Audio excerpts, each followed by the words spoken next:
નમસ્તે, જય માતાજી। મારું નામ માનસી છે। મને હંમેશા મારા ગામ જવાનો શોખ રહ્યો હતો, પણ મારા માતા પિતા ક્યારેય મને ત્યાં લઈ જતા નહોતા। પછી થોડા દિવસો પછી મારા માતા પિતાએ પોતે જ મને કહ્યું કે ચાલો આપણે ગામડે રહેવા જઈએ। હું ખૂબ જ ખુશ થઈ હતી। મને લાગતું હતું કે ત્યાં જઈને મને ખૂબ મજા આવશે, પણ મને ખબર નહોતી કે ત્યાં એક સત્ય મારી રાહ જોઈ રહ્યું હતું। અમે જેવા તે ઘરમાં દાખલ થયા, ત્યાં એક એવી વસ્તુ હતી જેણે મને આશ્ચર્યચકિત કરી દીધી હતી। મને ખબર નહોતી કે અહીં આવ્યા પછી મારું જીવન સંપૂર્ણપણે બદલાઈ જશે। હું તો કંઈક બીજું જ વિચારીને આવી હતી, પણ અહીં તો કંઈક બીજું જ થઈ ગયું હતું।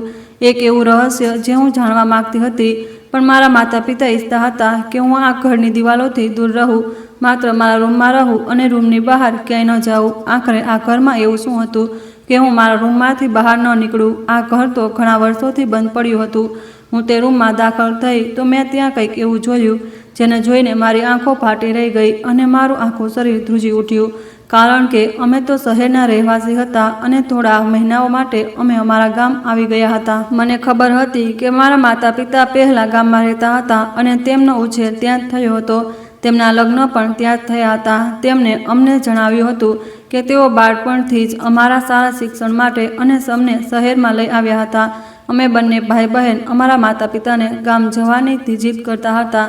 હવે અમારા વેકેશન શરૂ થઈ ગયા હતા, તેથી અમારી વધુ પડતી જીદને કારણે અમારા માતા પિતા અમને ગામ લઈ જવા માટે રાજી થઈ ગયા હતા। ત્યાં અમારા દાદાજીનું મોટું ઘર હતું અને તે ઘણા લાંબા સમયથી બંધ પડ્યું હતું। અમે બંને ભાઈ બહેન ત્યાં જવા માટે ખૂબ જ ઉત્સાહિત હતા, કારણ કે અમે પહેલીવાર ગામ જઈ રહ્યા હતા। અમે જેવા ગામ પહોંચ્યા અને અમારા ઘરમાં દાખલ થયા તો અમે જોયું કે ઘર તો ઘણું મોટું છે, પણ તેની હાલત કચરાના ઢગલાથી ઓછી નહોતી।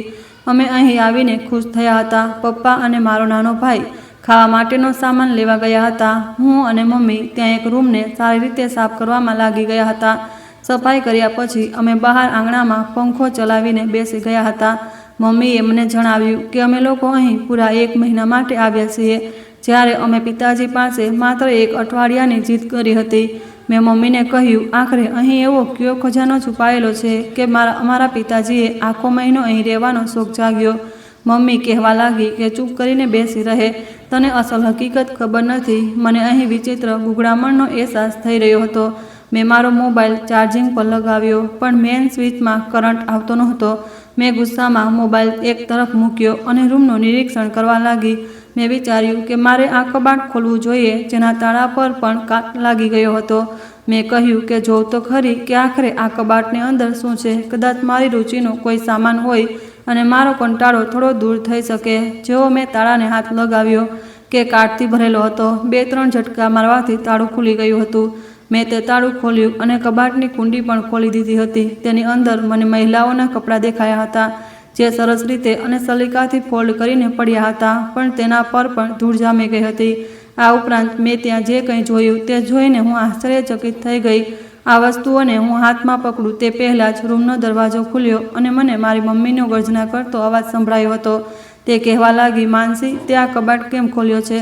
શું તું પાગલ થઈ ગઈ છે? શું તારું મગજ ખરાબ થઈ ગયું છે? આ કહીને મારી મમ્મી ઝડપથી પગલાં ભરતી મારી પાસે આવી હતી અને તેમણે તે કબાટ બંધ કરી દીધું। મેં કહ્યું, મમ્મી, તમે કબાટ કેમ બંધ કર્યું છે? આ કબાટમાં કોઈના કપડાં રાખેલા હતા। મમ્મી કહેવા લાગી કે તને ખબર પણ છે કે આ કબાટ કોનું છે? મેં કહ્યું, કોનું છે? મને તો ખબર નથી। મારી વાત સાંભળીને મારી મમ્મીના ચહેરાનો રંગ ઉડી ગયો હતો। તે કહેવા લાગી કે તું તેને ઓળખતી નથી અને તને તેનું સરનામું પણ ખબર નથી। ઉપરવાળો કરે કે તને આગળ ક્યારેય સચ્ચાઈની ખબર પણ ન પડે। હવે ચાલ અહીંથી હટ। તે તેનું તાળું તોડવાની કોશિશ પણ કેવી રીતે કરી? મેં કહ્યું, મમ્મી, આખરે એવું પણ શું થઈ ગયું? આ કબાટમાં કોઈ ખજાનો થોડો છુપાયેલો છે કે તમે આટલા ગભરાઈ રહ્યા છો? મમ્મી કહેવા લાગી કે શાંત રહે। જો તારા પિતાજીને તને અહીં જોઈ લીધી અને અથવા આ કબાટનું તાળું તોડતા પણ જોઈ લીધી તો તે તારું ગળું દબાવી દેશે। હું વિચારવા લાગી કે આટલી સામાન્ય વાત પર પિતાજી મારું ગળું દબાવી દેશે? શું એવું થઈ શકે છે? અરે, આ ઘર તો અમારા દાદાજીનું હતું। અહીંની દરેક વસ્તુ અમારી હતી, તો હું કેમ તાળું ખોલીને ન જોઈ શકું કે અંદર શું રાખેલું છે? મારી મમ્મીએ કહ્યું કે બકવાસ બંધ કર અને તેમણે ઝડપથી કબાટની કુંડી લગાવી દીધી હતી અને તાળું પાછું અટકાવી દીધું હતું અને મારી સાથે સખ્તાઈથી કહેવા લાગી કે જો તારા પિતાજી તને આ તાળા વિશે પૂછે તો તેમને કહી દેજે કે તેનું તાળું આમ જ ખુલ્લું હતું। આ સિવાય તું બીજું કંઈ ન કહેતી। અને હવે પછી આમ તેમ ભટકતી નહીં. હું સુમિતને પણ સમજાવી દઈશ. આટલું કહીને મારી મમ્મી તેમની સાડીના પલ્લુથી પોતાનો પરસેવો લૂછી રહી હતી. હું ખૂબ જ આશ્ચર્યચકિત હતી કે આખરે મમ્મી મારાથી એવું પણ શું છુપાવવા માગે છે. આખરે આ કબાટની અંદર એવું શું હતું? મને આ વાતનો અફસોસ થયો હતો કે કાશ મમ્મી થોડીવાર પછી અહીં આવી હોત, જેથી હું તે વસ્તુ જોવા માંગતી હતી તે જોઈ લેત. પણ હાલમાં મારામાં એક રસ જાગી ગયો હતો. પણ આ સમયે કબાટને ફરીથી ખોલવું મારા માટે ખતરાથી ખાલી નહોતું, કારણ કે મારી મમ્મી હવે મારા તરફથી સજાગ થઈ ગઈ હતી. થોડી જ વાર પછી ફરીથી દરવાજો ખુલ્યો તો મારી મમ્મીએ હાથમાં એક ટ્રે પકડી હતી, જેમાં થોડું ખાવાનું હતું. કદાચ મારા પિતાજી બજારમાંથી શાકભાજી વગેરે લઈ આવ્યા હતા. આ પછી મને મારા પિતાજી અને કેટલાક લોકોના બોલવાનો અવાજ સાંભળવામાં લાગ્યો. મારો નાનો ભાઈ બહાર આંગણામાં રમી રહ્યો હતો અને મારી મમ્મી કહેવા લાગી કે ઝડપથી જમવાનું ખાઈ લે. તારા પિતાજીએ કેટલાક માણસોને કામ પર લગાવી દીધા છે. રાત સુધીમાં આખું ઘર સાફ સુથરું થઈ જશે. મેં તે ખાવાનું ખાઈ લીધું અને મમ્મીએ મારા નાના ભાઈને પણ બોલાવી લીધો. અમે બંને સાથે બેસીને જમી રહ્યા હતા. તે પણ અમારી સાથે ખુરશી મૂકીને પાસે બેસી ગઈ હતી. હજી અમે બધા જમી જ રહ્યા હતા જ્યારે મેં મારી મમ્મીને કહ્યું કે મમ્મી, આ રૂમ કોનો હતો? મારી મમ્મી કહેવા લાગી, બેટા, આ રૂમ તારી ફોઈનો હતો. મેં ચોંકીને કહ્યું, ફોઈનો? શું મારી કોઈ ફોઈ પણ હતી? કારણ કે મેં તો ક્યારેય તમારા મોઢેથી મારી ફોઈનો ઉલ્લેખ સાંભળ્યો નથી અને પિતાજીના મોઢેથી પણ નહીં. તો મારી મમ્મી કહેવા લાગી, બેટા, આ વાત હું માત્ર તને જ કહી રહી છું કે તારી કોઈ ફોઈ પણ નથી. આ વિશે ક્યારેય તારા પિતાજી સામે કોઈ ઉલ્લેખ ન કરતી અને તારી ફોઈનું નામ તો તેમની સામે બિલકુલ ન આવવું જોઈએ. મેં કહ્યું, મમ્મી, કેમ? એવું શું થયું હતું? અને ફોઈ આખરે ક્યાં છે? હું મારા બાકીના બધા કાકાઓને મળી ચૂકી છું. તેમને જાણું પણ છું, પણ ફોઈને તો ક્યારેય જોઈ પણ નથી. તે કહેવા લાગી, તું અત્યારે શાંત રહે. તારા પિતાજીની સામે આ વાતનો ઉલ્લેખ ન કરતી. સમજી લે કે તારી ફોઈ છે જ નહીં. મમ્મીની વાત સાંભળીને હું તો અજીબો ગરીબ પરિસ્થિતિમાં ઘેરાઈ ગઈ હતી. તે જો મારા પિતાજીની કોઈ બહેન હતી તો તેનો ઉલ્લેખ કેમ સાંભળવા માંગતા નહોતા? આખરે શું કારણ હતું? હાલમાં જમ્યા પછી મારી મમ્મીએ તે ટ્રે લઈને પાછી ચાલી ગઈ હતી. પણ થોડી જ વારમાં ઘરનો ઘણો મોટો ભાગ સાફ સુથરો થઈ ચૂક્યો હતો. મારી મમ્મીએ મને તે રૂમમાંથી બહાર કાઢી અને રૂમની કુંડી લગાવીને તાળું લગાવી દીધું હતું. હું આશ્ચર્યચકિત હતી કે મારી મમ્મીએ એ રૂમને તાળું કેમ લગાવી દીધું હતું. જો કે બાકીના બધા રૂમ તો ખુલ્લા રહે છે. મારી મમ્મીએ મને એક રૂમ બતાવ્યો. કહેવા લાગી કે આ તારો રૂમ છે, તું અહીં જ રહીશ. ત્યાં એક જૂનો પલંગ પણ પડ્યો હતો, પણ આ સમયે તે સાફ સુથરો થઈ ચૂક્યો હતો અને પંખો પણ કદાચ મારા પિતાજીએ નવો લગાવી દીધો હતો, કારણ કે તેની હવા ખૂબ સારી આવી રહી હતી. વોશરૂમ પણ રૂમની અંદર જ હાજર હતો અને હું તે સમયે નાહવા માંગતી હતી. મને ઊંઘ પણ આવી રહી હતી. મારા દાદાજીનું આ ઘર ઘણી મોટી જગ્યામાં બનેલું હતું. ખૂબ જ ખુલ્લું અને હવાદાર હતું. ઘરની પાછળની બાજુએ મોટો બગીચો પણ બનેલો હતો, જે આ સમયે ઉજળ હાલતમાં દેખાઈ રહ્યો હતો, કારણ કે ઘણા વર્ષોથી અહીં કોઈ આવ્યું નહોતું. અમે બધા લોકો શહેરમાં રહેતા હતા અને મારા એક કાકા પણ શહેરમાં જ રહેતા હતા અને બીજા કાકા લંડનમાં રહેતા હતા અને ત્યાંના જ થઈને રહી ગયા હતા. જ્યારે પણ ક્યારેય ઇન્ડિયા પાછા આવતા હતા તો માત્ર અમારા શહેરવાળા ઘરે જ આવતા હતા. ત્યાંથી રહીને તેઓ પાછા લંડન જતા રહેતા હતા. તેમાંથી કોઈ પણ ક્યારેય ગામ આવતું નહોતું. હું એ સમજી જ નહોતી શકી કે મારા પિતાજી આ વખતે અમારા એકવાર કહેવાથી જ કેમ ગામ આવી ગયા છે, કારણ કે ઘણીવાર એવું થતું હતું કે જ્યારે પણ અમે અમારા ગામનો ઉલ્લેખ અમારા પિતાજી સાથે કરતા હતા તો તે ચીડાઈ જતા હતા. પણ આ વખતે જ્યારે અમારા સમર વેકેશનના આવ્યા તો પિતાજીએ પોતે જ કીધું હતું કે ચાલો આ વખતે આપણે તારી રજાઓ મનાવવા માટે ગામ જઈએ. અને તેમનું પોતાના મોઢેથી ગામ જવાનું સાંભળીને અમે બંને ભાઈ બહેન ખૂબ ખુશ થઈ ગયા હતા. મારો ભાઈ તો જ્યારથી અહીં આવ્યો હતો બસ ગામના બાળકો સાથે રમતો જ રહેતો હતો. બીજી વાત એ છે કે મારી ફોઈ ક્યાંથી પેદા થઈ હતી. ઘણા વર્ષો વીતી ચૂક્યા છે. ક્યારેય મેં મારા કોઈ કાકા કે પિતાજીના મોઢેથી મારી ફોઈનું નામ પણ સાંભળ્યું નહોતું. હું તો એમ જ સમજતી હતી કે મારા પિતાજી 3 ભાઈ છે અને બસ. પણ હવે જઈને મને ખબર પડી છે કે મારી કોઈ ફોઈ પણ હતી. હું જ્યારે વોશરૂમમાં ગઈ તો ડોલ પાણીથી ભરેલી હતી. પાણી પણ ઘણું ઠંડુ હતું. હું ઠંડા પાણીથી નાહીને એકદમ ફ્રેશ થઈ ગઈ હતી. જ્યારે હું બહાર આવી તો પંખો ચલાવીને આ જૂના પલંગ પર સૂઈ ગઈ હતી. મારી આંખોમાં ઊંઘ ઉતરવા લાગી. પછી ઊંઘની ખીણોમાં ક્યારે ખોવાઈ ગઈ મને ખબર જ ન પડી. પણ પછી અવાજના કારણે મારી આંખ ખુલી ગઈ હતી. મારી મમ્મી અને પિતાજી વચ્ચે કોઈ વાતને લઈને ઝઘડો થઈ રહ્યો હતો. ઘરમાં સામાન ખૂબ ઓછો હતો, તેથી અવાજ ગુંજી રહ્યો હતો. મને સમજાતું નહોતું કે આખરે તેઓ કઈ વાત પર ઝઘડી રહ્યા છે। હું ઉઠીને બેસી ગઈ હતી। હું મોટી હતી તેથી મારો રૂમ ઘરમાં પણ અલગ હતો, પણ સુમિત નાનો હતો તેથી તે માતા પિતા સાથે જ સૂતો હતો। તે પણ તેમના આ વાતથી ઉઠી ગયો હશે। મેં હંમેશા મારા માતા પિતાને એકબીજા સાથે નરમાઈથી વાત કરતા જોયા હતા। જો કે મારા પિતાજી ગુસ્સામાં તેજ હતા, પણ ક્યારેય તેમણે મમ્મી સાથે ઝઘડો નહોતો કર્યો। મારી મમ્મી પણ નરમ વ્યવહારની સ્ત્રી હતી। આજે તો ખરાબ રીતે મારા પિતાજી મારી મમ્મી પર બૂમો પાડી રહ્યા હતા। આ જોઈને તો મને સમજાતું જ નહોતું કે આખરે તેમની વચ્ચે કઈ વાત પર ચર્ચા થઈ રહી હતી। જેવી હું રૂમમાંથી બહાર આવી તો મારી મમ્મીની આંખોમાંથી આંસુ વહી રહ્યા હતા અને પિતાજી ગુસ્સાભરી આંખોથી મારી મમ્મીને જોઈ રહ્યા હતા। મારો ભાઈ એક તરફ ખૂણામાં સંકોચાઈને બેઠો હતો। જેવી મમ્મી પિતાજીની નજર મારા પર પડી તો મારી મમ્મીએ તરત જ પોતાના ચહેરા પર વહેતા આંસુઓને સાફ કરી લીધા હતા અને પોતાની આંખોને ઘસી ઘસીને પોતાના ચહેરાના હિસાબે બિલકુલ સામાન્ય કરી લીધો હતો, જેમ કે તે રડી જ નહોતી રહી। પણ હું જોઈ ચૂકી હતી પિતાજીનો ગુસ્સો હજી પણ તેવો જ હતો। તેમણે મમ્મીને કહ્યું, માનસીની સામે કોઈ વાત ન આવી જોઈએ, નહીં તો યાદ રાખજે મારાથી ખરાબ કોઈ નહીં હોય। હું સમજી જ નહોતી શકતી કે પિતાજી મમ્મીને આવી ધમકી કેમ આપી રહ્યા છે। મને આખરે શું ન ખબર પડવી જોઈએ। હું સમજી નહોતી શકતી કે આખરે મારા માતા પિતા વચ્ચે શું વાત ચાલી રહી હતી કે જે મને જોઈને તેઓ પોતાની વાત જલ્દીથી બદલી ગયા હતા। હાલમાં પિતાજી તો ઘરની બહાર જઈ ચૂક્યા હતા અને હમણાં જ તે યુવાન છોકરાઓ જે સફાઈ કરવા માટે આગળ આવ્યા હતા, ઘરની પાછળની તરફ બગીચાની સફાઈ કરવામાં વ્યસ્ત હતા। ફરીથી તે ઉજળ બગીચાને ઠીક કરવા આવી રહ્યો હતો। ખબર નહીં કેમ ક્યાંક ને ક્યાંક મારા દિલમાં આ શંકાનો અહેસાસ થઈ ચૂક્યો હતો કે ક્યાંક મારા પિતાજી ગામમાં જ તો કાયમ રહેવા માટે નથી માગતા। મને ગામનું વાતાવરણ પસંદ નહોતું, મને માત્ર આ ઘર પસંદ હતું। હું માત્ર આ ઘરમાં આવવા માંગતી હતી। હંમેશા માટે આ ગામમાં રહેવું મારો હેતુ નહોતો। હાલમાં હું ઉઠી ગઈ હતી તેથી ઘરની પાછળની તરફ આવી। ત્યાં લોકો સફાઈ સુથરામાં લાગેલા હતા। પીળા અને લાલ પાંદડાઓને એક તરફ કરી રહ્યા હતા। ઉજળ વૃક્ષોની ઝાડીઓને ઉખેડવામાં આવી રહી હતી। તે લોકો હજી આ જ કામ કરી રહ્યા હતા કે અચાનક મારા પિતાજી ત્યાં આવી ગયા। મારે ત્યાં હાજર માળી એક ઉજળ ઝાડની ડાળીઓને કાઢવામાં વ્યસ્ત હતો, જે ઝાડીઓની જેમ જકડાઈ ગઈ હતી। જ્યારે મારા પિતાજીએ બૂમ પાડીને તે માળીને બોલાવ્યો કે આ શું કહી રહ્યો છે તું?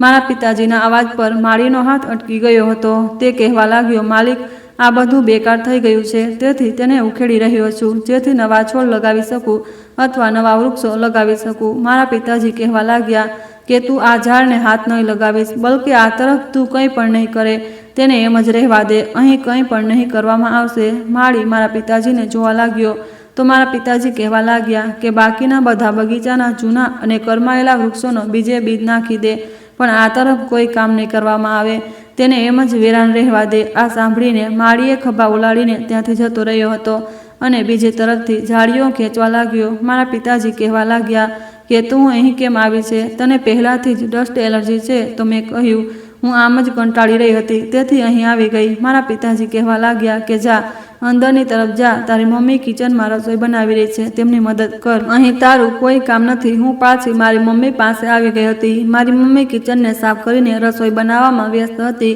સાથે સાથે તે રડી પણ રહી હતી। મેં કહ્યું, મમ્મી, તમને શું થયું છે? તો તે કહેવા લાગી, કંઈ નહીં, તું ઝાડુ લગાવી લે। એ કહે, તારી ઊંઘ પૂરી થઈ ગઈ? મેં કહ્યું, જી થઈ ગઈ, પણ અમે અહીં ક્યાં સુધી રહેશું? હું અહીં ખૂબ કંટાળી રહી છું। મારા બધા મિત્રો શહેરમાં રહે છે અને અહીં મારો મોબાઈલ પણ ચાર્જ નથી થઈ રહ્યો। મારી કોઈની સાથે કોઈ સંપર્ક નથી થઈ રહ્યો। મમ્મીએ કહ્યું, અરે, તને શું થઈ ગયું છે? પહેલાં તો તને અહીં આવવાની ખૂબ જલ્દી હતી, તું તો ખૂબ જ ઉત્સાહિત થઈ રહી હતી અને હવે તને અહીં આવીને કંટાળો અનુભવાઈ રહ્યો છે। કાલે તારા પિતાજી વીજળીનું કામ કરાવી લેશે તો તારા મિત્રો સાથે વાતચીત પણ થઈ જશે। આટલું મોટું ગામ છે, ફર, હર, આનંદ કર। તારા ભાઈને જો, તેનું તો અહીંથી જવાનું મન નથી જ કરતું। તે તો ગામના બાળકો સાથે ખુદ દિલ લગાવીને રમી રહ્યો છે। મને તો લાગે છે કે તારા પિતાજી 1 મહિના નહીં બલકે 2-3 મહિના સુધી અહીં રહેશે અને તારા પિતાજી અમને અહીંથી પોતે જવા માટે ન કહે તો મને વારંવાર એવું કહીને હેરાન ન કરતી કે તું અહીં રહેવા નથી માગતી। મારું મગજ ખરાબ ન કર। પહેલાંથી તારા પિતાજીના કારણે હું ખૂબ પરેશાન છું। મેં કહ્યું, મમ્મી, તમને આખરે શું પરેશાની છે? તે કહેવા લાગી કે હું તને જણાવી નથી શકતી। બસ હવે તું જા। તો હું પાછી મારા રૂમમાં આવી ગઈ અને ઓશિકા પર માથું રાખીને સૂઈ ગઈ। હવે ઘર ઘણે અંશે સાફ થઈ ચૂક્યું હતું। કામ કરનારા લોકો પાછા જતા રહ્યા હતા। બસ એક જ નોકર ત્યાં હાજર હતો, જેની ઉંમર ઘણી હતી। તે વારંવાર મને જોતો રહેતો હતો અને ખૂબ જ ધ્યાનથી જોતો। હું તેની પાસે આવી. મેં કહ્યું, તમે મને આમ કેમ જોઈ રહ્યા છો? તો તે હસવા લાગ્યો અને કહેવા લાગ્યો, બેટા, હું તારા દાદાજીના જમાનાથી આ ઘરનો નોકર છું. તારા પિતાજીએ મને ફરીથી નોકરી પર રાખ્યો છે. મેં કહ્યું, સારું, તો પછી તમને મારા દાદાની ઘણી વાતો ખબર હશે. તે કહેવા લાગ્યા કે હા, તારા પિતાને પણ મેં મારા ખોળામાં રમાડ્યા છે. બલકે મારા તારા પિતાને જ નહીં, તેમના ત્રણેય ભાઈઓને હું તેમના બાળપણથી જાણું છું. તેમનું બાળપણ મારી સામે જ વીત્યું છે. મેં કહ્યું, વાહ, તો પછી તમને મારા કાકાઓ અને પિતાજીના ઘણા કિસ્સા યાદ હશે. તે કહેવા લાગ્યા કે હા, ઘણા કિસ્સા યાદ છે. મેં કહ્યું, તો શું તમે મારી ફોઈને પણ જોઈ છે?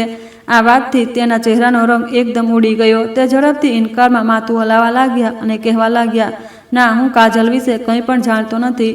પહેલીવાર મને ખબર પડી હતી કે મારી ફોઈનું નામ કાજલ હતું. મેં કહ્યું, તમે ક્યારે તેમને જોયા છે કે તે કેવી લાગતી હતી? મારી આ વાત પર તે ખરાબ રીતે ગભરાઈ ગયો. પછી મારા કાનની નજીક આવીને કહેવા લાગ્યો કે તું પોતાને અરીસામાં જોઈ લે, તું પૂરેપૂરી કાજલ જેવી જ છે. આટલું કહ્યા પછી તેણે એક ઊંડો ઠંડો શ્વાસ લીધો. પછી મેં કહ્યું, મારી ફોઈ ક્યાં છે? શું તમને ખબર છે, મારા દિલમાં મારી ફોઈને જોવાનો શોખ એટલો વધી ગયો કે હું હવે જલ્દીથી જલ્દી તેમને મળવા માંગતી હતી. મારી વાત સાંભળીને તે વૃદ્ધ અંકલના ચહેરા પર ગભરામણ છવાઈ ગઈ હતી. તે કહેવા લાગ્યા, શું તને ખબર નથી કે તેની સાથે શું થયું હતું? મેં કહ્યું, ના, મને ખબર નથી શું થયું હતું. તો તે ઝડપથી ઊભો થઈ ગયા અને કહેવા લાગ્યા, હવે હું જઈ રહ્યો છું. મારો જવાનો સમય થઈ ગયો અને મને ઊંઘ પણ આવી રહી છે. હું મારા ક્વાર્ટરમાં સૂવા જઈ રહ્યો છું. આટલું કહીને તે અમારા ઘરની પાછળની બાજુએ જતા રહ્યા હતા, જ્યાં મોટો બગીચો બનેલો હતો અને એક નાનો ક્વાર્ટર પણ હતો. હું આશ્ચર્યથી તેમને જતા જોઈ રહી હતી કે ખબર નહીં મારી ફોઈનું એવું કયું રહસ્ય છે જે મને કોઈ તેમના વિશે જણાવવા જ નથી માગતું. તેમની સાથે એવું પણ શું થયું હતું કે કોઈનું નામ સાંભળતા જ આ વૃદ્ધ અંકલ પણ ગભરાઈ ગયા હતા. તેમનો ચહેરો તો પરસેવાથી જ ભીંજાઈ ગયો હતો. હું મારા રૂમમાં પાછી આવી ગઈ હતી. હું જે શહેરથી આવી હતી અને શહેરમાં મને રાત્રે મોડે સુધી જાગવાની આદત હતી, આ જ કારણે આ ગામમાં મને ઊંઘ આવતી નહોતી. એક તો અહીંનું નવું વાતાવરણ હતું, મને મારા ઘરમાં સૂવાની આદત હતી, જગ્યા બદલાઈ ચૂકી હતી, તેથી મને ઊંઘ આવતી નહોતી. હવે મને અહેસાસ થઈ રહ્યો હતો કે મને અહીં આવવાની જેટલી ખુશી હતી તેટલો જ મને પસ્તાવો પણ થઈ રહ્યો હતો. પછી હું બપોરે સૂઈને સાંજે ઉઠી તો બિલકુલ ફ્રેશ થઈ ગઈ હતી. મારી મમ્મી ખૂબ થાકી ગઈ હતી, તેથી તે પોતાના રૂમમાં જઈને સૂઈ ગઈ હતી. એક તો આ ઘર ખૂબ મોટું હતું, સમજાતું જ નહોતું કે કયો રૂમ ક્યાં જાય છે અને ક્યાં નહીં. અને પછી અહીં આવતા જ મને મોટી નવી નવી વાતો વિશે ખબર પડી રહી હતી. સૌથી અનોખી અને મોટી વાત તો એ હતી કે મારી કોઈ ફોઈ પણ હતી, પણ મને કોઈ આ વિશે જણાવવા તૈયાર જ નહોતું. હું મારા રૂમમાં સૂતી હતી. અચાનક જ્યારે મને તે નાનો રૂમ યાદ આવ્યો હતો, મમ્મી કહી રહી હતી કે તે રૂમ મારી ફોઈનો રૂમ છે. અને પછી તેના કબાટમાં મેં જે કંઈ જોયું હતું તે મારા માટે ખૂબ જ રસપ્રદ હતું. તેથી મેં વિચાર્યું હતું કે આ સમયે તો બધા સૂઈ ગયા હશે, તો મારે હવે મારી ફોઈના રૂમમાં જવું જોઈએ. હું ચૂપચાપ ઉઠી અને મારા રૂમમાંથી બહાર નીકળી ગઈ હતી. સામે એક રસ્તો હતો. હું તેમાંથી થતી ઘરના આંગણા તરફ આવી, કારણ કે તે રૂમ ત્યાં જ હાજર હતો. પણ તે રૂમની બહાર તાળું લાગેલું જોઈને તો મારું દિલ જ બેસી ગયું હતું. હું એ જ વિચારી રહી હતી કે કેવી રીતે આ રૂમમાં જાઉં. મેં આ તાળાને ખેંચવાની ઘણી કોશિશ પણ કરી હતી, પણ આ તાળું નવું હતું, તેથી તે આમ જ ખુલી નહોતું રહ્યું. પછી આંગણામાં ખૂબ શાંતિ હતી. થોડો પણ અવાજ જોરદાર ગુંજ પેદા કરી રહ્યો હતો. હું દરવાજાનું નિરીક્ષણ કરતી રહી.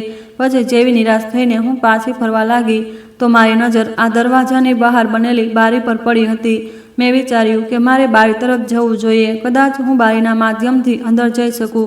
જેવી હું બારી પાસે ગઈ અને મેં બારીના દરવાજા ખોલવા ચાહ્યા તો થોડી બારી હલવાથી જ તે દરવાજા ખુલી ગયા હતા. પણ જેવી હું વિચારવા લાગી કે હવે મારે અંદર કૂદી જવું જોઈએ તો મને એવું લાગ્યું જેમ કે મારા ખભા પર કોઈના હાથનું વજન મહેસૂસ થયું છે.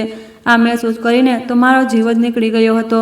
મેં જેવું પાછળ ફરીને જોયું તો મારા હોશ ઉડી ગયા હતા, કારણ કે મારી પાછળ તે જ વૃદ્ધ અંકલ ઊભા હતા જે મારા દાદાજીના જમાનાથી આ ઘરમાં કામ કરતા હતા. આ જોઈને તે કહેવા લાગ્યા, તું ક્યાં જઈ રહી છે? મેં કહ્યું, કંઈ નહીં અંકલ, હું તો બસ મારાથી કોઈ વાત જ નહોતી બની રહી. ગભરાહટ અને બેહોશી મારા પર એટલી વધારે છવાઈ ગઈ હતી કે હું શબ્દો ગૂંથી નહોતી શકતી. તે કહેવા લાગ્યા કે ગભરાઈશ નહીં, હું જાણું છું કે કઈ વસ્તુ તને અહીં સુધી લઈને આવી છે, પણ જો તારા પિતાને આ વિશે ખબર પડી ગઈ તો તે તને નહીં છોડે. તે ખૂબ ધીમા અંદાજમાં મારી સાથે વાત કરી રહ્યા હતા, જેમ કે તેમને પણ મારા પિતાનો ડર હોય. મેં કહ્યું, હું ખરેખર જાણવા માંગુ છું. આખરે મારી ફોઈ ક્યાં છે? મેં મારી ફોઈના કબાટમાં કંઈક એવું જોયું હતું જેનાથી હું તેમના વિશેનું સત્ય જાણી શકું છું. પણ ત્યારે જ મારી મમ્મી રૂમમાં આવી ગઈ હતી. પછી મારી મમ્મીએ કબાટ બંધ કરી દીધું હતું. મને રૂમમાંથી બહાર કાઢીને આ રૂમને તાળું લગાવી દેવામાં આવ્યું હતું. મારી વાત સાંભળીને તે વૃદ્ધ અંકલ થોડાક હસી પડ્યા હતા અને કહેવા લાગ્યા, બેટી, તારા માટે એ જ સારું છે કે તું આ રહસ્ય પરથી પડદો ન ઉઠાવ, નહીં તો તને પસ્તાવું પડશે. તું જાણતી નથી કે તું કેટલી મોટી મુસીબતમાં ફસાઈ શકે છે. મેં કહ્યું, તો પણ હું આ સત્ય જાણવા માંગુ છું. તે કહેવા લાગ્યા, હાલમાં તું તારા રૂમમાં જા. તારા દરેક સવાલનો જવાબ મારી પાસે હાજર છે. હું સાચો સમય આવવાની રાહ જોઈ રહ્યો છું. જેવો મને તે સાચો સમય મળી જશે હું તને બધી સચ્ચાઈ જણાવી દઈશ. પણ આ સમયે તું અહીંથી ચાલી જા. હું ચૂપચાપ પાછી મારા રૂમમાં આવી ગઈ હતી. પણ હું હજી પણ વિચારી રહી હતી કે આખરે મારી ફોઈની શું હકીકત છે જે મારાથી આ રીતે છુપાવવામાં આવી રહી છે. સવારના સમયે જ્યારે હું ઉઠી અને નાસ્તા માટે બહાર આવી તો તે નોકર મારા પિતાજીના પગ પાસે બેઠો ખૂબ જ શાંતિથી, ખબર નહીં તેમની સાથે એવી શું વાત કરી રહ્યો હતો. જેવા તેમણે મને જોઈ તો ઝડપથી શાંત થઈ ગયા હતા. કહેવા લાગ્યા, માલિકજી, હું ફરી ક્યારેક તમારી સાથે વાત કરીશ. આટલું કહીને તે વૃદ્ધ અંકલ ઝડપથી બહાર નીકળી ગયા અને મારા પિતાજી મને ખૂબ ગુસ્સાથી જોઈ રહ્યા હતા. મારું દિલ અંદરથી ગભરાવા લાગ્યું હતું કે ક્યાંક તે માણસે મારા પિતાજીને સચ્ચાઈ તો નથી જણાવી દીધી. હું મારા પિતાજીની ખૂબ જ ડરતી હતી. હું ખચકાતા મારા પિતાજી પાસે આવી તો તે કહેવા લાગ્યા કે મને રાત્રે આંગણામાં ધીમો ધીમો અવાજ આવી રહ્યો હતો. આ સાંભળીને તો મારો જીવ જ નીકળી ગયો. મેં કહ્યું, સારું પિતાજી, મને ખબર નથી કોણ હશે. હું તો ઝડપથી મુકરી ગઈ હતી. મારા પિતાજી મને કહેવા લાગ્યા કે હું તને એક વાત ખૂબ સ્પષ્ટપણે જણાવી દેવા માગું છું, માનસી, કે જે રૂમને તારી મમ્મીએ તાળું લગાવ્યું છે તે રૂમમાં તું ક્યારેય પણ જવાની કોશિશ નહીં કરતી. અને જો ક્યારેય તે રૂમમાં જવાની કોશિશ કરી તો યાદ રાખજે, પછી મારાથી ખરાબ તારા માટે કોઈ નહીં હોય. આ સાંભળીને તો હું સમજી ગઈ હતી કે તે વૃદ્ધ નોકરે મારી ફરિયાદ મારા પિતાજીને કરી દીધી છે. મને આ વાત પર ખૂબ ગુસ્સો પણ આવવા લાગ્યો હતો. રાત્રે તો તે મને કહી રહ્યા હતા કે મને બધી હકીકત પોતે જણાવશે, પણ તેમણે તો મારા પિતાજીને મારી જ ફરિયાદ કરી દીધી હતી. થોડી વાર પછી મેં જોયું કે એક સુથાર અમારા ઘરમાં આવ્યો છે અને મારા પિતાજીએ મારી ફોઈના રૂમની બારીને સંપૂર્ણપણે બંધ કરાવી દીધી છે. આ જોઈને મને તે વૃદ્ધ અંકલ પર ખૂબ ગુસ્સો આવ્યો હતો. કાશ હું તે સમયે તેમની વાતને ન સાંભળતી અને ન માનતી. હવે તો મારામાં વધુ રસ જાગવા લાગ્યો હતો કે આખરે મારા પિતાજી મારી ફોઈના રૂમ સાથે જોડાયેલી એવી કઈ વાત છુપાવી રહ્યા છે જે જો મને ખબર પડી જશે તો ખૂબ મોટી સમસ્યા ઊભી થઈ જશે. પછી મારા મગજમાં એક એવો વિચાર આવ્યો કે તે વિચારને વિચારીને જ હું હસવા લાગી હતી કે જો હું આ કામ કરી લઈશ તો મારી ફોઈનું રહસ્ય ખુલ્લું પડીને મારી સામે આવી જશે. હું જાણવા માંગતી હતી કે આખરે વીતેલા સમયમાં એવું શું થયું હતું કે મારા પિતાજી પોતાની બહેનના જન્મ સુધીને મારાથી છુપાવી રહ્યા હતા. હાલમાં હું હવે ખૂબ સજાગ થઈ ચૂકી હતી, જાણી ચૂકી હતી કે તે વૃદ્ધ અંકલ મારા દાદાજી પછી મારા પિતાજીના વફાદાર છે. તેથી હું તેમને કંઈ નહીં જણાવું અને જે કંઈ કરવાનું હતું તે મારે ખૂબ શાંતિથી કરવાનું હતું અને આ રહસ્યને જાણવાનું હતું કે આખરે મારી ફોઈ છે તો ક્યાં છે. તે જ દિવસે મારી મમ્મીએ મને કહ્યું હતું કે તું ક્યાંય ફરવા માટે બહાર ચાલી જા, જેથી તારું મન લાગી જાય. તું શું હંમેશા ઘરમાં ખુશી રહે છે? બહાર જઈને છોકરીઓ સાથે દોસ્તી કર, ગામના લોકોને ઘરે આવજા કર. મેં વિચાર્યું હતું કે મમ્મી બિલકુલ સાચું કહી રહી છે. હવે જ્યારે હું અહીં આવી છું તો મારે ગામમાં આનંદ કરવો જોઈએ, લોકો સાથે ઓળખાણ વધારવી જોઈએ. હોઈ શકે કે ગામના લોકો મારી ફોઈ વિશે કંઈક જાણતા હોય. હોઈ શકે છે કે મને ગામવાળાઓના મોઢેથી તેમના વિશે કોઈ વાત ખબર પડી જાય. હું જ્યારે મારા ઘરની બહાર નીકળી તો થોડી જ દૂર એક મંદિર બનેલું હતું. ત્યાંથી કેટલાક લોકો નીકળી રહ્યા હતા. જ્યારે એક માણસની નજર મારા પર પડી તે મારી નજીક આવ્યો અને કહેવા લાગ્યો કે શું તું તે જૂના ઘરમાં રહેવા માટે આવી છે જે છેલ્લા 20 વર્ષથી બંધ હતું. તે મને મોટી શંકાભરી નજરોથી જોઈ રહ્યો હતો. મેં કહ્યું કે હા. તો કહેવા લાગ્યો, શું તે ઘર ખરીદી લીધું છે? મેં કહ્યું, ના, તે મારા દાદાજીનું ઘર છે. તે કહેવા લાગ્યો, ઓહો, સારું સારું, તો તું પ્રકાશ રાયની દીકરી છે? મેં કહ્યું કે જી હા. તોબા તોબા, આટલું કહેતા જ તે માણસ પોતાના કાનને હાથ લગાવવા લાગ્યો હતો અને પછી ત્યાંથી ગભરાતા જતો રહ્યો. હું તેની પાછળ જવા લાગી હતી. મેં કહ્યું, મારી વાત તો સાંભળો અંકલ. મારા આટલા કહેવા છતાં પણ તેને પોતાના ઝડપથી પગલાં વધતાઓને રોક્યા નહીં. હું ઝડપથી ચાલતી તેમની બરાબર પહોંચી ગઈ હતી. મેં કહ્યું, તમે આશ્ચર્યથી કેમ કહ્યું? તોબા તોબા, તે કહેવા લાગ્યો કે તને ખબર નથી. મેં કહ્યું, ના, હું તમારી વાત સમજી જ ન શકી. આખરે તમે કહેવા શું માગો છો? તે કહેવા લાગ્યો, સારું સારું, મને લાગે છે કે આ બધા ભાઈઓએ પોતાના બાળકોને કંઈ જણાવ્યું નથી. મેં કહ્યું કે જી હા, તમે સાચું કહી રહ્યા છો, કંઈ નથી જણાવ્યું. તે માણસ મારી વાત સાંભળીને ખૂબ ગભરાયેલો હતો. કહેવા લાગ્યો કે કંઈ નહીં. આટલું કહીને તે આગળ વધી ગયો હતો. હું તેને પૂછતી રહી પણ તેને મને કંઈ પણ ન જણાવ્યું. હું તે માણસ સાથે વાત કરવાના ચક્કરમાં ઘણી આગળ નીકળી આવી હતી, જ્યારે મને ત્યાં ખૂણામાં બેઠેલો એક બીજો માણસ દેખાયો હતો. તેના લાંબા લાંબા વિખરાયેલા વાળ હતા. તેણે પોતાના હાથમાં ગંદો કપડો પકડેલો હતો અને તે આંખો બંધ કરીને બેઠો હતો. તેણે કાળા રંગના ગંદા કપડાં પહેરી રાખ્યા હતા અને તેની પાસે એક કટોરો પણ હતો જેમાં પૈસા પડ્યા હતા. મને તે ભિખારી લાગી રહ્યો હતો. જેવી હું તેની પાસેથી પસાર થઈ તો તે કહેવા લાગ્યો, તો તું જાણવા માગે છે? આ ગામમાં કોઈ પણ માણસ તને તે સત્ય વિશે નહીં જણાવે. તેની વાત સાંભળીને તો મારા પગ ત્યાં જ રોકાઈ ગયા હતા. હું તેની પાસે આવી ગઈ અને ઘૂંટણીએ બેસી ગઈ હતી. હજી પણ તેની આંખો બંધ હતી. મેં કહ્યું કે તું કેવી રીતે જાણે છે કે હું કંઈક જાણવા માગું છું? તે કહેવા લાગ્યો કે મારાથી વધુ સારી રીતે કોણ જાણી શકે છે? મેં કહ્યું, શું જાણે છે તું? અને તને કેવી રીતે ખબર પડી કે મારે શું જાણવું છે? મારા સવાલ પર તે કહેવા લાગ્યો કે તું તારી ફોઈ વિશે જાણવા માગે છે ને? તેની આ વાત સાંભળીને મને જેટલું આશ્ચર્ય થાય તેટલું ઓછું હતું. મેં તેને ખૂબ ધ્યાનથી જોયો હતો અને તેની ઉંમર લગભગ 40ની આસપાસ લાગી રહી હતી. મેં કહ્યું, તમને કેવી રીતે ખબર કે હું મારી ફોઈ વિશે જાણવા માગું છું? તે કહેવા લાગ્યો, મને ખબર છે. મેં કહ્યું, તમે જાણો છો મારી ફોઈને કે તે કોણ હતી? મારા કાકા અને મારા પિતાજી મને તેમના વિશે કંઈ પણ નથી જણાવતા, બલકે તેમને પોતાની બહેન પણ નથી જણાવતા. મને તો આ ગામમાં આવીને જ ખબર પડી કે મારી કોઈ ફોઈ પણ હતી. તે માણસ કહેવા લાગ્યો, ઇતિહાસ પોતે પુનરાવર્તિત થાય છે.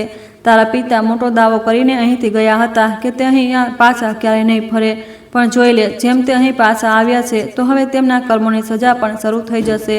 તેમનું બધું બરબાદ થઈ જશે, બધું તબાહ થઈ જશે. આટલું કહેતા જ તે માણસ ઊભો થઈ ગયો હતો અને પોતાનો કટોરો પકડ્યો અને ચાલવા લાગ્યો. હું તેની બરાબરમાં આવીને ઊભી થઈ ગઈ હતી.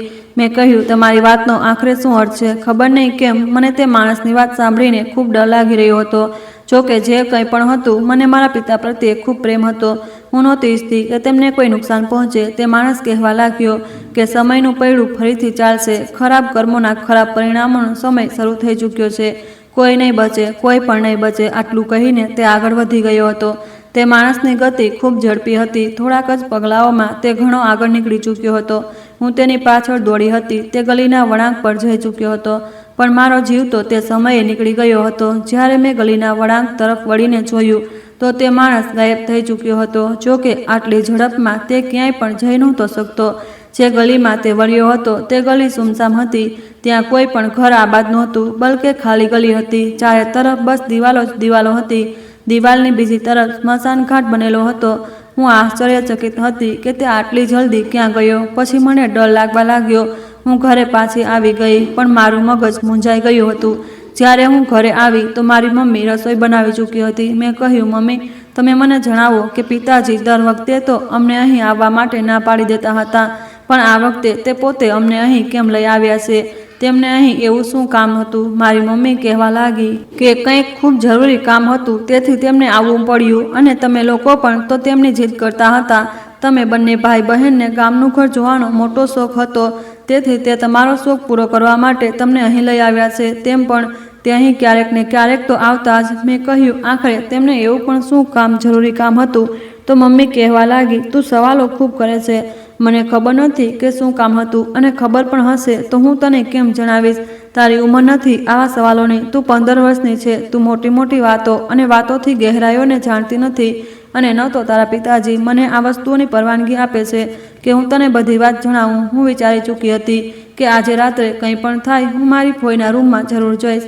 મેં બજારમાંથી એક નાનકડી કરવત ખરીદી લીધી હતી, જે ખૂબ જ નાની હતી અને બારીક હતી અને ખૂબ ધારદાર હતી, જેનાથી હું ફોઈના રૂમનું તાળું કાપી શકતી હતી. રાત્રે જ્યારે બધા સૂઈ ગયા તો મેં પૂરા આંગણાનું નિરીક્ષણ કર્યું અને સાવધાની ભર્યા અંદાજથી હું ફોઈના રૂમ સુધી પહોંચી હતી.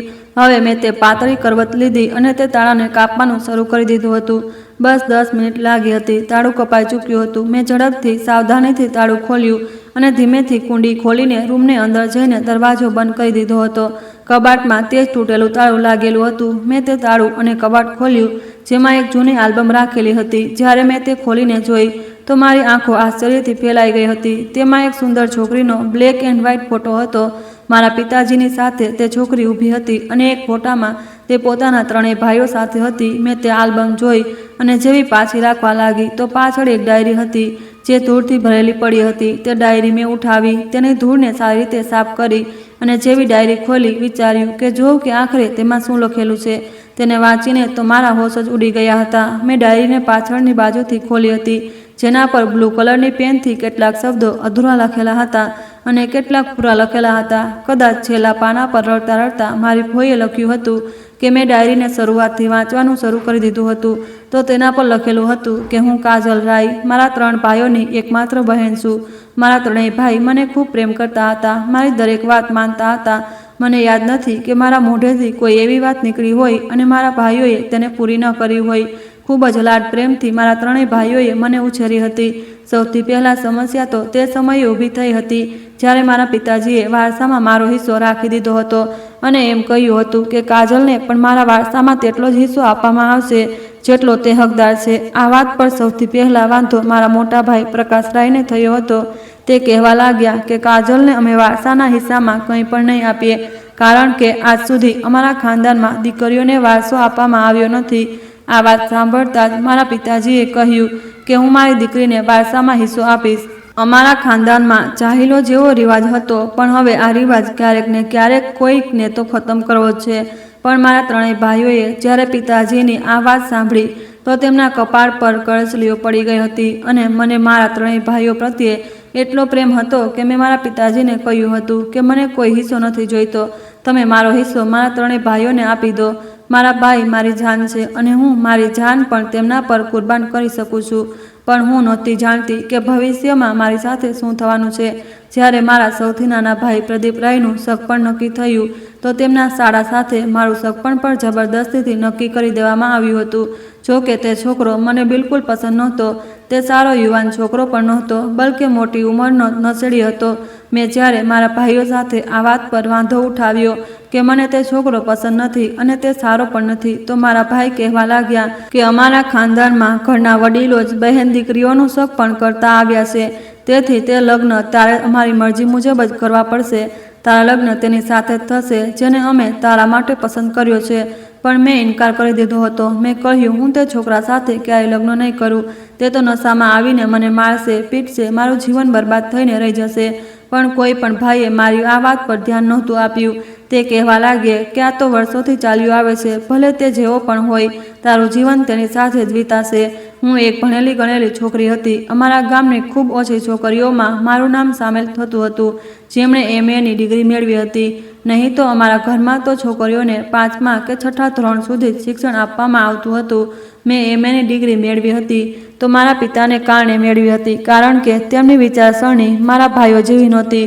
મેં જ્યારે આ વાત મારા પિતાજીને રડતા રડતા કહી તો તે કહેવા લાગ્યા કે હું તારું સગપણ ત્યાંથી ખતમ કરાવી દઈશ. પણ જ્યારે આ વાત પ્રદીપભાઈને ખબર પડી તો તે ખૂબ જ ગુસ્સામાં આવી ગયા હતા. અને કારણ કે મારા પિતાજીએ જ્યારે તેમના સાસરીવાળાઓને કહ્યું કે તેઓ તેમના દીકરાને પોતાના ઘરનો જમાઈ નહીં બનાવે, તો તેમણે પણ મારા ભાઈને પોતાના ઘરનો જમાઈ બનવાનો સાફ ઇનકાર કરી દીધો હતો. પ્રદીપભાઈને તે છોકરી પ્રત્યે ખૂબ લગાવ અને પ્રેમ હતો. તે કહેવા લાગ્યા કે જો મારા લગ્ન તેની સાથે નહીં કરવામાં આવે તો હું મારો જીવ લઈ લઈશ. તેમણે પિતાજી સાથે ગુસ્સાભર્યા શબ્દોમાં વાત કરી હતી. તેમણે કહ્યું હતું કે પિતાજી, આખરે તમને શું પરેશાની છે? જેમ કે બાકીની બહેનો પોતાનું જીવન વિતાવે છે, કાજલ પણ વિતાવી લેશે. પિતાજીએ જ્યારે આ વાત પર તેમની સાથે દલીલ કરી અને કહ્યું કે હું મારી દીકરીના લગ્ન તેની મરજીથી કરીશ, તો મારા 3 ભાઈઓએ મારા પિતાજી સાથે ખૂબ ઝઘડો કર્યો હતો અને ત્યારથી જ મારા પિતાજી બીમાર રહેવા લાગ્યા હતા. તે મારો સાથ આપવા માગતા હતા, પણ તેમની બીમારીએ તેમને એટલા લાચાર અને મજબૂર કરી દીધા હતા કે સમય પહેલાં જ તેમનું મૃત્યુ થઈ ગયું હતું. તે રાત્રે મારા પિતાજી સાથે મારા ભાઈઓએ ખૂબ ખરાબ વ્યવહાર કર્યો હતો. કદાચ દીકરાઓની બદતમીજીનું આ દુઃખ મારા પિતાજી સહન નહોતું થયું અને મારા પિતાજીનું દેહાંત થઈ ગયું. ત્યારબાદ તો જાણે ઘર પર મુસીબતોના પહાડો તૂટી પડ્યા હતા. મેં મારા 3 ભાઈઓને તે રૂપ જોયું હતું જેના વિશે હું ક્યારેય સપનામાં પણ વિચારી નહોતી શકતી. મને મારા પાડોશમાં રહેતા એક છોકરા સાથે ખૂબ પ્રેમ હતો. તે પણ મને ખૂબ ચાહતો હતો. પણ મારા પિતાજીના મૃત્યુ પછી મારું સગપણ જબરદસ્તી પ્રદીપભાઈના શાળા સાથે નક્કી કરી દેવામાં આવ્યું હતું. હું તેની સાથે લગ્ન કરવા નહોતી માગતી. મેં મારા નીચલા ભાઈ પંકજભાઈને ખૂબ જ કહ્યું હતું કે મોટા ભાઈ અને નાના ભાઈને સમજાવે, પણ તેમણે પર મારા મોઢા પર થપ્પડ મારીને મને સમજાવી દીધું હતું કે પોતાના ભાઈઓની મરજીની સામે મારે માથું ઝુકાવી દેવું જોઈએ. હજી હું ડાયરી વાંચી જ રહી હતી જ્યારે એક જોરદાર થપ્પડ કોઈએ મારા માથા પર માર્યો હતો. હું તો ચક્કર ખાઈને જ રહી ગઈ હતી. જેવું મેં પાછળ ફરીને જોયું તો મારા હોશ જ ઉડી ગયા હતા. તે મારા પિતાજી હતા, જેમણે મારા કાનથી પકડીને મને ઉઠાવી હતી અને એક જોરદાર થપ્પડ મારા મોઢા પર મારી દીધો હતો. હું સંભાળી જ નહોતી શકી અને જમીન પર જઈને પડી ગઈ હતી. મારા પિતાજી મને ગાળો આપવા લાગ્યા હતા. કહેવા લાગ્યા કે કમબખ્ત છોકરી, તને ના પાડી હતી ને કે આ રૂમમાં ન આવતી, અને આ તું શું વાંચી રહી છે? તેમણે મારા હાથમાંથી જબરદસ્તી તે ડાયરી છીનવી લીધી હતી. પછી ડાયરીના કેટલાક કાગળો ફાડી નાખ્યા હતા. ગુસ્સાથી તેમનો ચહેરો લાલ થવા લાગ્યો હતો. મારી સામે તેમણે તે ડાયરીને પોતાના ખિસ્સામાંથી લાઇટર કાઢીને સળગાવી દીધી હતી. હું હજી અડધી હકીકતથી જ વાકેફ થઈ હતી અને અડધી હકીકતથી હજી અજાણ હતી. પણ તે ડાયરી સળગી ચૂકી હતી, જેમાં મારા પિતાજીની સચ્ચાઈ લખેલી હતી. મને મારા પિતા પ્રત્યે હવે નફરત મહેસૂસ થઈ રહી હતી. પણ મારા પિતાજીએ મને ખૂબ માર્યું હતું. અવાજના કારણે મારી મમ્મી પણ ઉઠી ગઈ હતી અને ભાઈ પણ મને પિતાજીના મારથી બચાવવાની કોશિશ કરી રહ્યો હતો. પણ પિતાજીએ તેને પણ ઉઠાવીને દૂર ફેંકી દીધો હતો, જેના કારણે તેને ઘણું વાગ્યું હતું. મમ્મી જોર જોરથી બૂમો પાડી રહી હતી અને પિતાજીને કહી રહી હતી કે દીકરી હવે મોટી થઈ રહી છે, તેના પર હાથ ન ઉઠાવો, છોડી દો તેને. મમ્મીના ચહેરાનો રંગ પણ ખરાબ રીતે ઉડેલો હતો. તેમને ઘણી મુશ્કેલીથી મને મારા પિતાજીના મારથી બચાવી હતી. મારો ચહેરો ઘણો જખમી થઈ ગયો હતો. હોઠો પાસેથી લોહી નીકળી રહ્યું હતું. હાલમાં મારી મમ્મી મને રડતા રડતા મારા રૂમમાં મૂકવા માટે ચાલી ગઈ હતી. પછી કહેવા લાગી, માનસી, મેં તને ના પાડી હતી ને કે તારી ફોઈના રૂમમાં ન જતી. મેં કહ્યું, મમ્મી, મારા પિતાજીએ પોતાની બહેન સાથે સારું નહોતું કર્યું.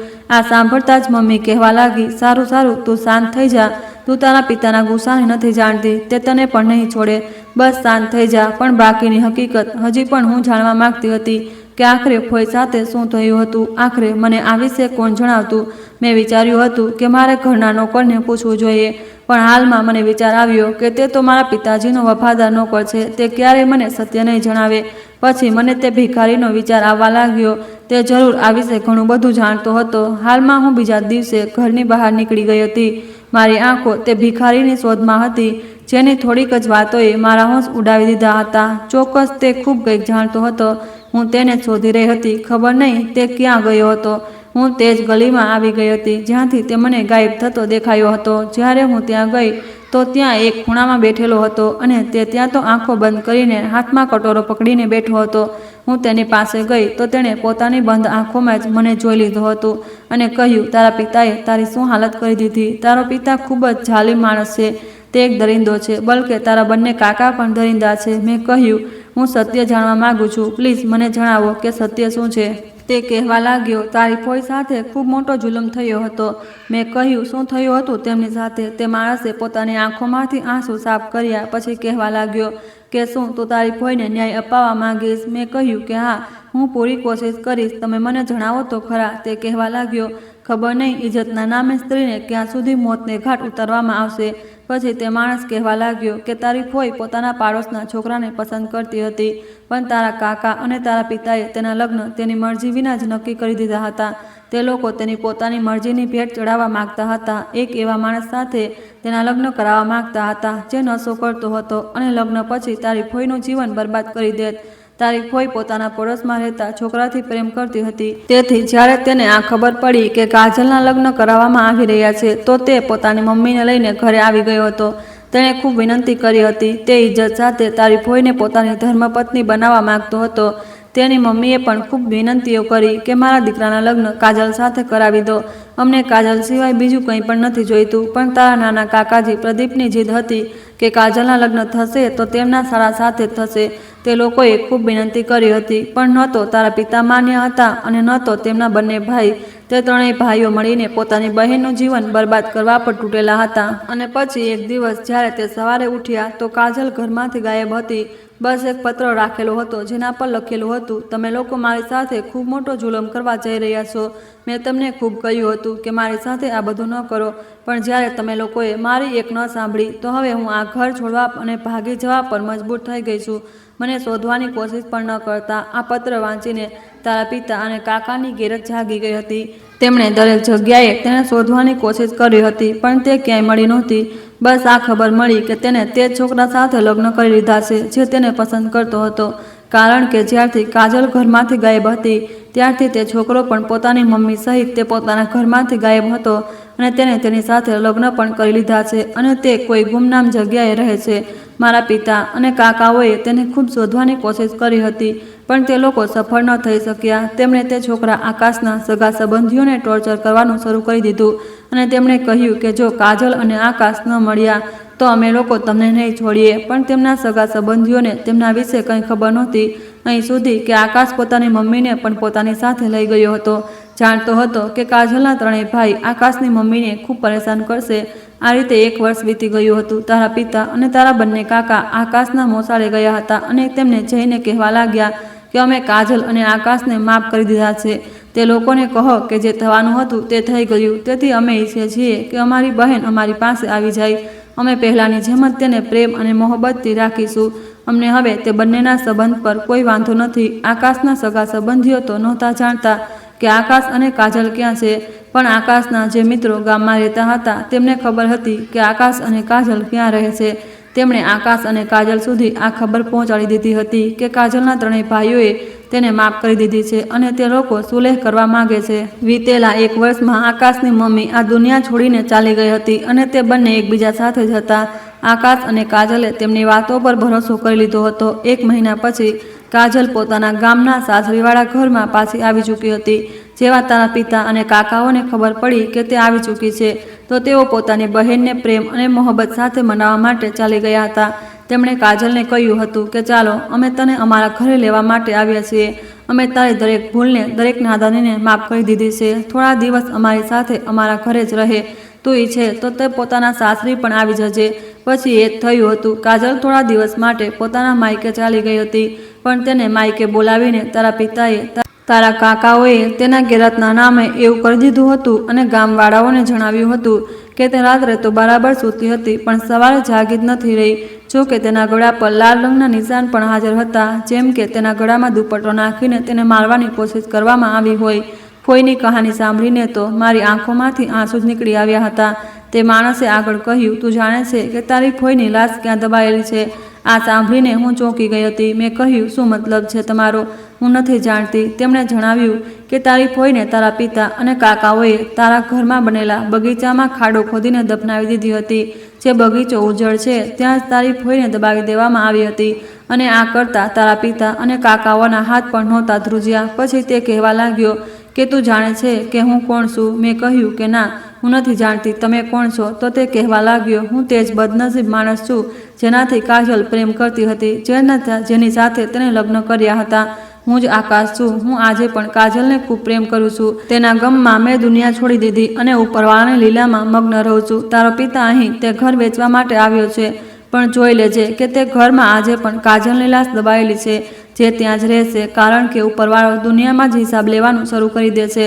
અને એવું જ થયું હતું. મારા પિતાજીનો એક્સિડન્ટ થઈ ગયો હતો. 1 મહિના સુધી તેમની સારવાર ચાલતી રહી હતી. પછી તેમનું મૃત્યુ થઈ ગયું. પણ મરતા પહેલાં તે રડી રડીને પોતાના ગુનાની માફી માગતા હતા કે મેં મારી બહેન સાથે ખૂબ મોટો જુલમ કર્યો હતો. ઉપરવાળો ક્યારેય બહેન દીકરીઓ સાથે જ્યાતી ન કરે. તેમના લગ્ન તેમની મરજી અને ખુશીઓથી કરે અને ગેરતના નામે તેમનો જીવ ન લે.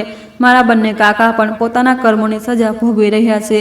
એક કાકાજી બંને પગથી વિકલાંગ થઈ ગયા અને બીજા કાકાજીના ધંધાને બેકાર બેઠેલા છે. દળદળની ઠોકરો ખાઈ રહ્યા છે. મને આ વાત પર અફસોસ નથી, કારણ કે મારા પિતાએ તેમના કર્મોની સજા મળી અને તે આટલી જલ્દી આ દુનિયા છોડીને જતા રહ્યા. મને આ વાત પર શાંતિ મહેસૂસ થાય છે કે મારી ફોઈને ન્યાય મળી ગયો અને તેમના આ દુનિયામાં જ પોતાના કર્મોની સજા ભોગવી ચૂક્યા છે. હું પણ તો મારા પિતાજીની દીકરી હતી. શું ખબર એક દિવસ તે પણ આવતો જ્યારે હું પણ કોઈ ભૂલ કરી દેતી અને મારા પિતાજી પણ મને જાનથી મારી નાખતા, કારણ કે જે માણસ પોતાની બહેનને ન છોડી શકતો હતો તે પોતાની દીકરીને પણ ન છોડતો. મારી આપ લોકોથી માત્ર એક જ વિનંતી છે કે દીકરીઓ સાથે અન્યાય ન કરો. તેમને તેમના હક સાથે અને મરજી સાથે જીવવાની પરવાનગી આપો. દોસ્તો, આશા રાખું છું કે તમને અમારી કહાની પસંદ આવી હશે. કહાની પસંદ આવી હોય તો વિડીયોને લાઇક કરો. ચેનલ પર નવા છો તો ચેનલને સબસ્ક્રાઈબ કરો અને હા, નોટિફિકેશન બેલને જરૂર દબાવો જેથી આગલી અપડેટ સૌથી પહેલાં તમને મળે. ધન્યવાદ.